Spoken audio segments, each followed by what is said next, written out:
Deməli dostlar, baxın. Gördüyünüz kimi baxın. Dediniz ki, mən bu nədir? Birazdan sizə deyəcəm. Artıq görürsünüz güldür. Amma bunlar kimə çatacaq? Niyə çatacaq? Kimlərə hazırlamışam? İnşallah yaxın zamanda biləcəksiniz. Bu videonu sonra paylaşacağım.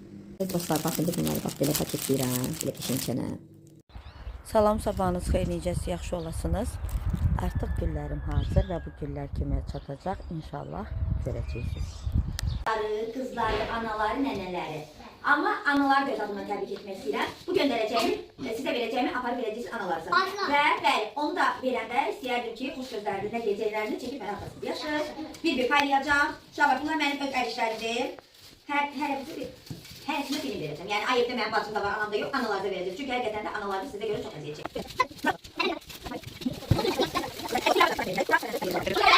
Alkışlar analarımızı. Efendim onları sağ olsun. Bayramınız mübarək əziz xanımlar. Siz güllərdən də gözəlsiniz.